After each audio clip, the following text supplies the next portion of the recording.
अस्सलाम वालेकुम, मेरा नाम डॉक्टर मशहूद है और आज की वीडियो में हम लो स्पर्म काउंट या ओलिगोज़ोस्पर्मिया के बारे में बात करेंगे।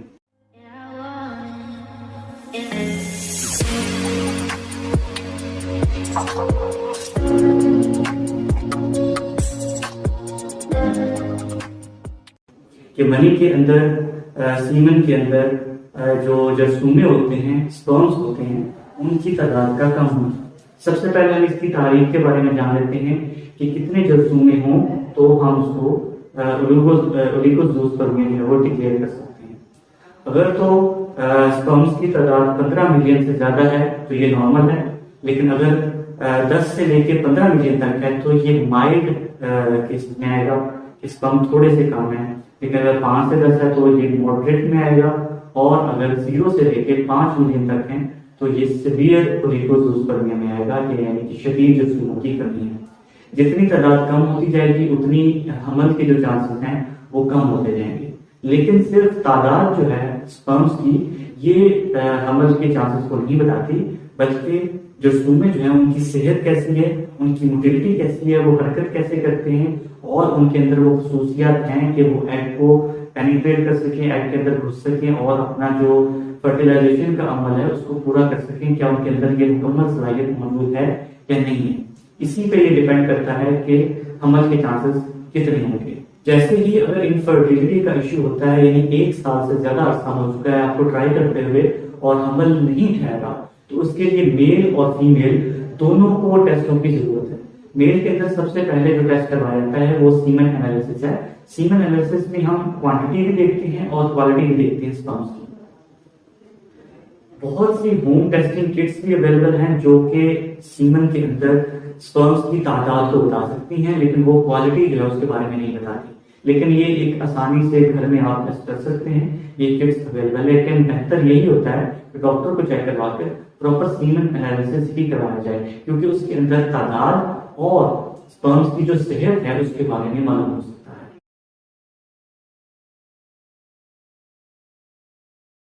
अब हम दो स्पर्म काउंट की वजूहात के बारे में बात करते हैं। पहली वजह है हाइपोगोनेडिज्म, यानी कि हार्मोन्स जो मर्दाना हार्मोन्स हैं उनकी आपके अंदर कमी है। एफएसएच और एलएच का जो इम्बैलेंस है, FSH follicle stimulating hormone, LH luteinizing hormone, इनके अंदर जब इम्बैलेंस होता है, इनके दरमियान तवाज़ुन बरकरार नहीं रहता, तो स्पर्म्स की जो पैदावार है वो कम होती है, या फिर जो पैदा होते हैं उनकी सेहत जो है वो मुकम्मल तौर पर उस तरह की नहीं होती कि हमें ठहर सके। दूसरी वजह है जेनेटिक डिजीजेस। जेनेटिक डिजीजेस के अंदर आपके क्रोमोसोम्स के अंदर जो मसाइल होते हैं उनकी वजह से इश्यूज होते हैं, तो ये जेनेटिक टेस्टिंग जो है उसके लिए करवानी पड़ सकती है अगर आपका डॉक्टर आपके अंदर जेनेटिक डिजीज को सस्पेक्ट कर रहा है। तीसरी वजह है अनडिसेंडेड टेस्टिस, यानी कि पैदाइश के बाद जो टेस्टिस होते हैं वो पेट से नीचे की तरफ डिसेंड करके जाते जाते नीचे थैली के अंदर आ जाते हैं। लेकिन अगर किसी वजह से ये टेस्टिस पेट से थैली के अंदर ना आ सकें और पेट के अंदर ही मौजूद रहें और थैली के अंदर गोलियों की 1 या 2 गोली मिसिंग हो, तो इसे अनडिसेंडेड टेस्टिस कहते हैं, कि ये टेस्टिस जो है वो अपनी असल जगह पर वापस नहीं आए। तो जब पेट के अंदर टेस्टिस रहते हैं तो पेट के अंदर का टेम्परेचर जो है वो ज्यादा होता है, और ये जो ज्यादा टेम्परेचर है ये स्पर्म्स पैदा नहीं होने देता, और जो स्पर्म्स पैदा होते भी हैं उनकी भी जो सेहत है वो ठीक नहीं होती। चौथी वजह है जो स्पर्म्स को लेकर पेशाब की नाली में आने वाली नाली है, जो कि टेस्टिस से स्पर्म्स को पेशाब की नाली में लाती है, उसके अंदर कुछ स्ट्रक्चरल डिफेक्ट है, या तो किसी सर्जरी की वजह से, किसी चोट लगने की वजह से, या फिर पैदाइशी तौर पर ही उस नाली के अंदर रुकावट है कोई, या वो नाली मुकम्मल तौर पर बनी ही नहीं है पैदाइशी तौर पर, तो उस सूरत में भी जो स्पर्म्स हैं वो सीमन के अंदर नहीं आ पाते। चौथी चीज है जेनिटल इन्फेक्शन, यानी कि पेशाब के रास्ते के और सेक्सुअल तरीके से जो इन्फेक्शंस होते हैं, क्लेमिडिया है, गोनोरिया है, ये इन्फेक्शन जो है ये भी लो स्पर्म काउंट की वजह बन सकते हैं। इन सूरत में एंटीबायोटिक्स का इस्तेमाल डॉक्टर की प्रिस्क्रिप्शन के मुताबिक जरूरी हो जाता है। वेरिकोसील होता है कि टेस्टिस के इर्द गिर्द जो खून की नालियां होती हैं, जो वेन्स होती हैं, उनके अंदर स्वेल वो फूल जाती हैं टेस्टिस के अंदर रुकावट की वजह से। तो जब टेस्टिस के अंदर ब्लड के फ्लो के अंदर रुकावट होती है तो वेरिकोसील्स पैदा होती है, और इस सूरत में क्योंकि ब्लड सप्लाई प्रॉपर नहीं पहुंच रही होती तो स्पर्म काउंट जो है वो कम हो जाता है।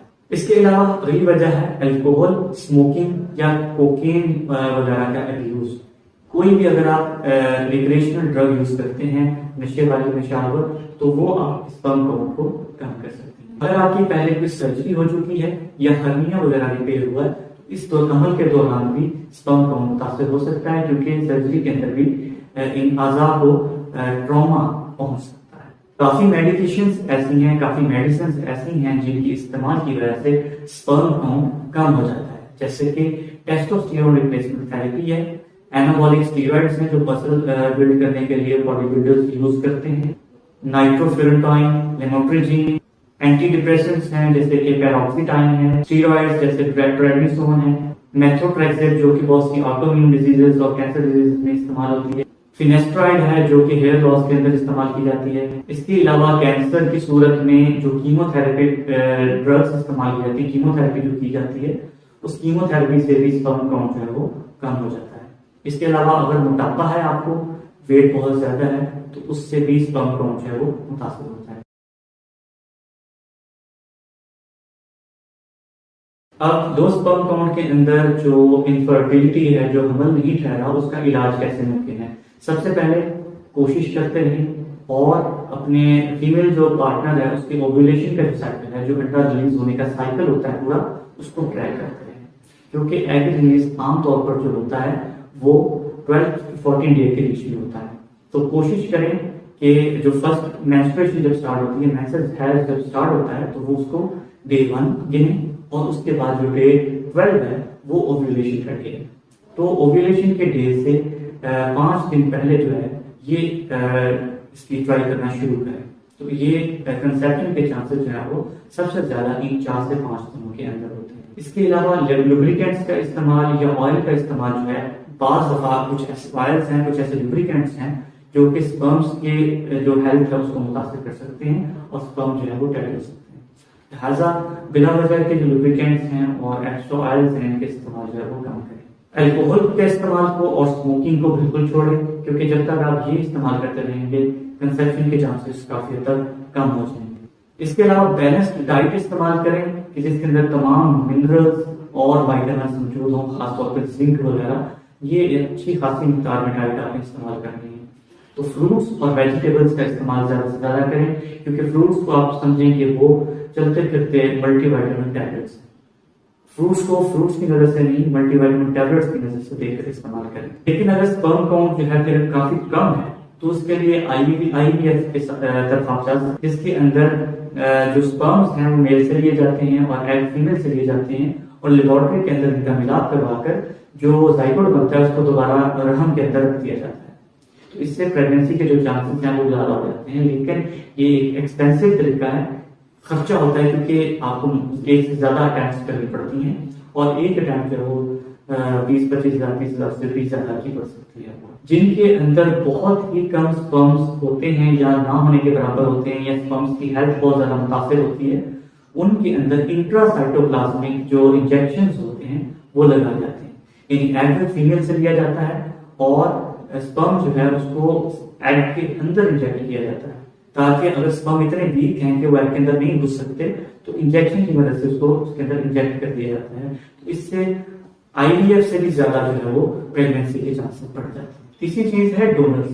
पाकिस्तान में डोनर्स का जो इस्तेमाल है वो आम नहीं है, और वैसे भी ये एथिकली रॉन्ग है। इस्लाम में भी इसकी इजाजत नहीं है कि किसी दूसरे का स्पर्म जो है वो इस्तेमाल किया जाए। इसके अलावा गोनेडोट्रोपिन मेडिसिन हैं, यानी अगर आपके हार्मोन्स के अंदर इम्बैलेंस है, ल्यूटिनाइजिंग हार्मोन में, फॉलिकल स्टिमुलेटिंग हार्मोन में, टेस्टोस्टेरोन का इम्बैलेंस है, तो गोनेडोट्रोपिन मेडिसिन हैं जो आपकी हार्मोन्स के इम्बैलेंस को ठीक करती है। अगर कोई स्ट्रक्चरल डिफेक्ट्स है, वॉस डिफरेंस का जो नाली स्पर्म्स लेकर आती है, तो उसके स्ट्रक्चरल डिफेक्ट्स के लिए सर्जरी आपको एडवाइस की जा सकती है। अगर क्लेमिडिया या गोनोरिया के इन्फेक्शन वगैरह है, तो उसके लिए एंटीबायोटिक्स का इस्तेमाल किया जा सकता है।